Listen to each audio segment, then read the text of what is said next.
Bucaramanga HJDZ, Radio Primavera, primera estación cristiana en el departamento. Radio Primavera, la estación de tu nueva vida. Las misericordias de Dios se renuevan cada mañana. Su voluntad es buena, agradable y perfecta. Bienvenidos a una nueva emisión de Vidas con Propósito, para volver a vivir. Quienes creen que el dinero lo hace todo, terminan haciendo todo por dinero.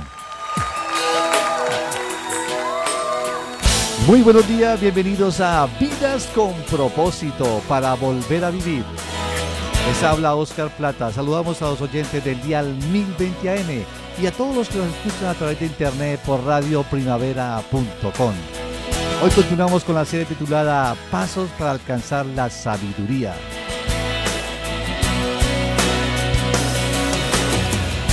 tú nos creaste con un propósito. Pasos para alcanzar la sabiduría. Y a manera de repaso les recuerdo a nuestros oyentes, hemos visto dos aspectos muy importantes para crecer o alcanzar la sabiduría. El primero de ellos es el temor de Dios. En este tema aprendimos que no se puede ser sabio si no tememos a Dios. Y en el segundo aspecto vimos la importancia de optimizar nuestro tiempo, ya que según la Biblia, una persona que no sabe administrar su tiempo es considerada una persona necia. Y en esta oportunidad veremos en el día de hoy el tercer aspecto para alcanzar la sabiduría, el cual tiene que ver con el dinero. Por eso el tema que desarrollaremos hoy se titula ¿Qué dijo Jesús acerca del dinero? ¿Qué dijo Jesús acerca del dinero? Y para tratar esta interesante interrogante, está con nosotros el pastor Ángelo Becerra, pastor de la comunidad Vida con Propósito de las Asambleas de Dios. Ángelo, muy buenos días y un indicio sobre el tema que revisaremos hoy. Muy buenos días, Oscar y estimados amigos. Creo que si empezamos o continuamos atendiendo a estos valiosos principios que nos enseña la palabra de Dios que hemos venido trabajando, con plena seguridad pues creceremos en sabiduría y tendremos en consecuencia una vida más plena, una vida más enfocada, una vida con propósito. Hoy nos vamos a meter, hoy vamos a ahondar, vamos a reflexionar un poco sobre un tema sensible que alguien que quiere ser sabio pues no debe ignorar. Hoy vamos a hablar sobre el dinero, pero no vamos a decir lo que todo el mundo dice, sino que vamos a meditar sobre cómo Jesús veía el dinero y cómo espera Él que nosotros lo veamos. Si alguien no aprende a ver el dinero con los mismos ojos que los veía el Señor Jesús, muy seguramente se extraviará y se irá en pos de él. El Señor Jesús dijo enfáticamente en Mateo 6:24, nadie puede servir a dos señores, pues menospreciará a uno y amará al otro, o querrá mucho a uno y despreciará al otro. No se puede servir a la vez a Dios y a las riquezas. Es momento de aprender una nueva palabra en el diccionario bíblico de Vidas con Propósito. Hoy traemos a esta sección la palabra riqueza, que en el griego se escribe mamón o mamona. Proviene a su vez de una palabra aramea que tiene la idea de firmeza, constancia, estabilidad. Y de ahí que en el pensamiento humano la riqueza o el dinero es algo, entre comillas, en lo que se puede confiar. De hecho, cuando el Señor Jesús escogió referirse al dinero con el término mamón, le otorgaba un carácter personal y espiritual, al declarar que uno no puede servir a Dios y a Mamón. Quería que entendiéramos que Mamón constituía un Dios rival. No deseaba que existiera dudas acerca del hecho de que el dinero es un poder que busca dominar de manera absoluta nuestra vida. Así es, Oscar, cuando la palabra habla de un poder, no se refiere a algo impersonal y abstracto. Según el testimonio del Nuevo Testamento, existen fuerzas espirituales detrás de las riquezas que, lejos de convertirlas en un elemento neutro, como solemos decir nosotros, poseen vida propia y son capaces de inspirar devoción y lealtad absolutas hacia ellas. Estás escuchando Vidas con Propósito, para volver a vivir. Pastor Ángelo, a la luz de esta definición bíblica de lo que significa el dinero, o la riqueza, podríamos decir que hay una distorsión en la iglesia moderna con respecto al poder seductor que éste hace en los cristianos. En la actualidad el dinero es visto como con muy buenos ojos por parte de tanto de predicadores como de feligreses. ¿Qué es lo que está pasando en la iglesia actual? Interesante su análisis, Oscar, y muy pegado a la realidad que vivimos como iglesia. Lo que podríamos decir es que la iglesia moderna en ella se ha infiltrado una distorsión, un falso concepto de lo que es el dinero, y ese falso concepto consiste en que la iglesia ve al dinero o piensa que el dinero es señal de la bendición de Dios. Por consiguiente, en esa misma línea de pensamiento, la pobreza no es más que el fruto mismo del pecado. Esta convicción ha engendrado una religión de paz, de prosperidad, que se podría resumir básicamente con la frase: ama a Jesús y serás rico, o si sigues a Jesús todo te saldrá bien. Esto ha hecho que muchas congregaciones implementen una serie de mecanismos para asegurar la bendición de Dios en los congregados. Tales mecanismos pasan de las fórmulas matemáticas: el Señor te devolverá 7 o 100 veces tu inversión, a medios más sutiles que encierran consecuencias igualmente funestas, dañinas, nocivas. Obviamente la distorsión descansa, como ha de esperarse, sobre una de las relaciones de la palabra de Dios, que es la asombrosa generosidad de nuestro Padre Celestial. El error se encuentra, Oscar, en que solamente se enfoca en el aspecto del dinero, en el aspecto financiero. Uno de los discípulos del Señor Jesucristo se perdió debido a que amó el dinero. Judas fue capaz de vender a su maestro por 30 piezas de plata. ¿Por qué es tan peligroso amar al dinero? Permítame contestarle con este versículo de la Biblia mencionado por Jesucristo. Lucas 12:15 dice así, está hablando el Señor Jesús: tengan cuidado, advirtió a la gente, absténganse de toda avaricia, la vida de una persona no depende de la abundancia de sus bienes. En esta ocasión, Oscar y estimados oyentes, muchas personas escucharon estas palabras y yo me atrevo a asegurar que ahí también se encontraba Judas. Estos y muchos otros mensajes acerca del dinero Jesús los expresó con el objeto de enseñar a la gente, pero principalmente de formar a sus propios discípulos. Cada palabra que Jesús decía acerca del dinero era una seria advertencia que Judas estaba recibiendo, pero que tristemente el discípulo no se estaba percatando. Una vez Jesús contó la parábola del rico insensato, Lucas nos añade lo siguiente: luego dijo a sus discípulos, entre los que se encontraba obviamente ¿quién? Judas. Y él le dice así: por eso les digo, no se preocupen por su vida, qué comerán, ni por su cuerpo, con qué se vestirán. Eso está en Lucas 12:22. Si había personas privilegiadas en cuanto a la enseñanza de Jesús, esas eran pues los discípulos de él. Para ellos eran las profundizaciones, a ellos les explicaba desmenuzadamente los conceptos teológicos que la multitud pues no entendía. Ellos contaban con una instrucción personalizada y entre ellos ahí estaba Judas. Judas podríamos decir que sabía todo lo que Dios quería que supiera de la actitud que se debe tener frente al dinero. El que había sido comisionado para manejar los recursos financieros del ministerio de Jesús, pues había sido instruido por el Señor mismo para que su corazón no desfalleciera ante las tentaciones que las riquezas pueden suscitar en la voluble naturaleza humana.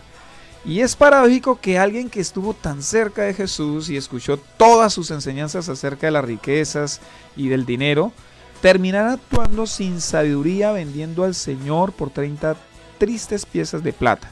Al respecto hay una cortica poesía de Jorge Luis Borges que dice: la moneda cayó en mi hueca mano, no pude soportarla aunque era leve, y la dejé caer, todo fue en vano. El otro dijo: aún faltan 29. Ya antes Jesús había hecho una comparación entre el hombre necio y el sabio.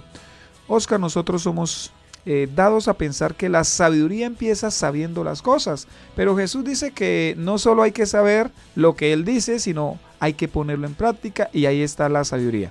Quizás algunos de los que nos escuchan no sepan qué dijo Jesús acerca del dinero, otros pues de pronto lo saben pero necesitan recordarlo. Pero para ser sabios necesitamos tomar esas palabras, atesorarlas en nuestro corazón y ponerlas en práctica, cueste lo que nos cueste. Muy bien, Pastor Ángelo, vamos a resolver el interrogante del tema de hoy. ¿Qué dijo Jesús acerca del dinero? Bueno, Oscar, gracias por el interrogante. Vamos a ver cada una de las declaraciones. ¿Sí? La enseñanza o el tema de hoy y que vamos a continuar el viernes se fundamentan en expresiones de Jesús, en lo que dijo Jesús, no en lo que dijeron los apóstoles o lo que dijo otro autor de la Biblia, sino en lo que dijo específicamente el Señor Jesucristo. El Señor Jesucristo, con respecto al dinero, dijo primero que el dinero puede convertirse en nuestro Dios. Y eso está en Lucas 16:13, dice: ningún sirviente puede servir a dos patrones, menospreciará a uno y amará al otro, o querrá mucho a uno y despreciará al otro. Ustedes no pueden servir a la vez a Dios y a las riquezas. ¿Por qué el dinero puede convertirse en nuestro Dios? Porque el dinero puede llegar a hacernos creer que nosotros somos dioses. Jesús es enfático, él dice: si amas al dinero, lo único que te queda para Dios es desprecio. Este es el pecado mayoritariamente de los que no quieren seguir a Jesús, como le pasó al joven rico. Son muchos los que creen consciente o inconscientemente en la omnipotencia del dinero. Que todo lo puede el dinero. Que el dinero todo lo puede, sí. Entonces, al hacer del dinero su propio Dios, es imposible que sigan al Dios verdadero. En este primer punto se observa la poderosa atracción que causa el dinero en nuestras vidas. ¿Qué hace, Pastor Ángelo, que el dinero sea tan atractivo? Las comodidades, el prestigio y el poder, Oscar, que brinda el dinero son los anzuelos que éste usa para que los hombres se arrodillen ante él y lo adoren como su Dios. Y de ninguna manera Dios quiere que sus hijos coqueteen con el dinero. Sabiduría es elegir a Dios siempre por encima del dinero. Salomón no pudo haberlo dicho mejor, está en Eclesiastés 7:12. Puedes ponerte a la sombra de la sabiduría o a la sombra del dinero, pero la sabiduría tiene la ventaja de dar vida a quien la posee. Existen relaciones amorosas que terminan muy mal. ¿Qué sucede cuando alguien se enamora del dinero? A mí me da cierta preocupación cuando un corazón se enamora del dinero. Tal persona se vuelve insensible para con Dios y obviamente para con su palabra. Cuando alguien ha hecho del dinero su Dios, es casi imposible que se vuelva el Dios verdadero. Después de haber dicho tan contundentes palabras en el versículo 13 del capítulo 16 de Lucas, el evangelista nos dice la reacción que tuvieron ciertos personajes. Lucas 16:14 dice: oían todo esto los fariseos, a quienes les encantaba el dinero y se burlaban de Jesús. Vea, Oscar, Jesús está hablando de no amar el dinero, lo expresa y los fariseos se burlan. Entonces no debería sorprendernos que si alguien ama el dinero, pues termine rechazando la enseñanza de hoy. Si los fariseos escucharon al mismísimo Jesús y se burlaron de él, pues nosotros ¿qué debe llevarnos a nosotros a pensar? Que quienes amen al dinero pues recibirán esas palabras, pues de ninguna manera. ¿Puede alguien que ame el dinero dejar de amarlo para seguir realmente al Señor? Bueno, poder sí puede, pero es muy difícil, pero muy difícil.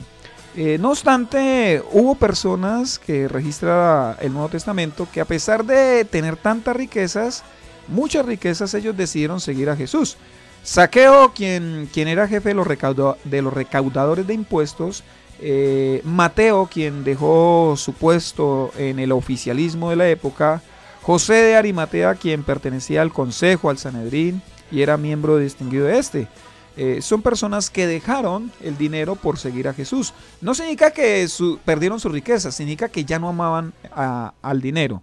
También hubo mujeres pudientes que sostenían financieramente el ministerio público de Jesús. Y Lucas nos lo cuenta, está en Lucas 8:3, dice: Juana, esposa de Cusa, el administrador de Herodes, Susana y muchas más que los ayudaban con sus propios recursos. Estas personas realmente se despojaron de sus bienes o no amaban dinero por respaldar el ministerio de Jesús. Así es, esa era la evidencia de que no tenían puesta su confianza en el dinero. Estamos en el dial 1020 AM de Radio Primavera. ¿Qué dijo Jesús acerca del dinero? Es el tema que estamos desarrollando en la mañana de hoy. Pastor Ángelo, ¿cuál es la manifestación más común de que se ama el dinero? O mejor, ¿qué evidencias o síntomas revelan que yo amo el dinero? Una de las manifestaciones más comunes de que se ama el dinero es sentir el deseo de tener dinero simplemente por tenerlo. Charles Stanley cuenta en su libro Éxito a la manera de Dios que en 1923 se reunieron en un hotel de Chicago en los Estados Unidos 6 de los hombres más ricos de ese país. Habían sido excesivamente adinerados por años y a menudo los medios de comunicación los consideraban modelos que los niños debían seguir. Voy a mencionarlos cuáles fueron estos 6 hombres. El primero, Charles Schwab, presidente de la más grande siderúrgica independiente de la época. Los últimos 5 años de su vida los vivió de dinero prestado y murió sin un centavo. El segundo, Richard Whitney, presidente de la Bolsa de Valores de Nueva York. Él terminó su vida en la prisión de Sing Sing. Albert Fall, miembro del gabinete del presidente, fue indultado de la cárcel al final de su vida para que pudiera ir a morir en su casa. Jesse Livermore, el hombre más influyente de Wall Street, él se suicidó. Ivan Kruger, director del monopolio más grande del mundo en ese tiempo, él también se suicidó. Y Lynn Fraser, presidente del Banco Internacional de Settlement, también él se suicidó. La conclusión que llegamos al respecto es esta, Oscar. Un sentimiento de vaciedad inunda a quienes han llenado su corazón de amor al dinero. En nuestro contexto podríamos decir que una evidencia que yo amo el dinero es, por ejemplo, comprar loterías, chances, balotos, rifas, etcétera, esperando hacerme rico de la noche a la mañana, o ganar dinero en poco tiempo y con poco esfuerzo. ¿Qué piensa de esto, Ángelo? Sí, toda treta o todo mecanismo para obtener dinero de manera rápida, de manera fácil, es lo que demuestra o evidencia que en mi corazón hay amor al dinero.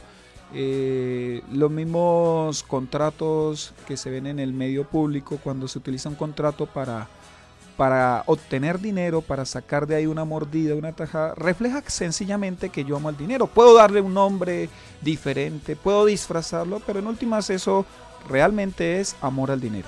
También podríamos decir que como cristianos, cuando sacrificamos el tiempo de la iglesia, las reuniones, el culto, por mi trabajo, por mi empresa, también es una muestra que yo amo al dinero. Hay empresas cristianas que no cierran ni siquiera el día domingo. Indudablemente, o hay cristianos que, como dice usted, por ganarse unos pesos extras, prefieren o sacrifican su tiempo con Dios, su tiempo de culto o el discipulado, por sencillamente tener un poco más de dinero. Eso refleja lo que hay en el corazón. ¿Qué verdades debemos tener en cuenta para no permitir que el dinero se convierta en nuestro Dios? Bueno, hay 2 verdades que debemos tener siempre presente para que el dinero entonces no se nos vaya a convertir en un ídolo, en un Dios. La primera verdad, Dios es el sustento de toda bendición. Lo repito, Dios es el sustento de toda bendición. ¿Qué queremos decir con esto? Que todo lo que usted tiene, todo lo que yo tengo, lo hemos recibido. Sea mucho o sea poco, Dios nos ha dado todo lo que nosotros poseemos. Santiago dice en Santiago 1:17, toda buena dádiva y todo don perfecto descienden de lo alto, donde está el Padre que creó las lumbreras celestes y que no cambia como los astros ni se mueve como las sombras. Por eso usted y yo deberíamos ser agradecidos y poner nuestros ojos no en las bendiciones, sino en el dador de ellas. Cada vez que usted reconoce que es Dios quien ha dado, quien ha provisto, quien ha regalado, quien ha acomodado, que ha entregado y patrocinado, se genera en su corazón la gratitud de vida que impedirá que usted haga de las bendiciones su propio Dios. ¿Y cuál es el segundo aspecto en cuanto a este interesante tema? Bueno, la segunda verdad que nos va a impedir que el dinero se nos convierta en un Dios es esta. Las bendiciones materiales no son eternas. Y quiero repetirla. Si usted no quiere que el dinero o la riqueza se le convierta en un Dios, recuerde, las bendiciones materiales no son eternas. Ahí está el engaño de las riquezas, en pensar que eso me da cierta seguridad de un futuro ya libre de toda preocupación. Sí, recuerde que ese es el concepto que leímos en la definición, ¿no? La palabra mamón o mamona en el contexto del arameo, sí, aunque viene del griego, en el arameo daba la idea de estabilidad y la gente cree que el dinero o las cosas son estables, pero nada material, Oscar, permanecerá para siempre, así sea Dios mismo quien nos las haya dado. Y nada que no trascienda la eternidad es digno de dedicarle toda nuestra atención. Cuando usted entiende esta verdad, no permitirá que su devoción se incline a nada material. Quien no ha entendido este principio, pues hará esfuerzos exagerados por mantener las bendiciones materiales que Dios les ha otorgado. Teniendo esto como fundamento, entonces podemos decir que es inconcebible que un hombre acaricie, consienta, proteja y cuide más a su auto o a su motocicleta que a su esposa y a sus hijos. Es sorprendente que haya cristianos que dediquen más esfuerzo y energía a buscar el dinero que a buscar la sabiduría de la palabra de Dios. Quiéralo o no, las cosas materiales que Dios nos ha dado se van a descomponer, se van a deteriorar o simplemente caerán en desuso a causa de la moda. Así que no les dé más importancia de la que en realidad se merecen. Dios y las personas siempre serán mucho más importantes que cualquier bendición material. Estás escuchando Vidas con Propósito, para volver a vivir. Jesús dijo que el dinero puede convertirse en nuestro Dios. Pastor Ángelo, ¿qué más dijo Jesús acerca del dinero? Bueno, después de haber visto este primer principio, lo segundo es que, esta primera verdad que Jesús dijo, la segunda verdad que Jesús dijo con respecto al dinero es que el dinero debe ser administrado. O sea, yo manejo el dinero no debe manejarme a mí. Si yo soy como el señor o el amo del dinero, el dinero no puede ser ni mi amo ni mi señor. Y eso lo dice el Señor entre líneas en Lucas 14:28. Está esta declaración. Dice Jesús: supongamos que alguno de ustedes quiere construir una torre. ¿Acaso no se sienta primero a calcular el costo para ver si tiene suficiente dinero para terminarla? Dios nos da dinero solo para que cumplamos sus propósitos. Así que gastar dinero en algo que no sea los propósitos de Dios, Oscar, es pecado. Y ya Isaías reclamaba a Israel de parte de Dios.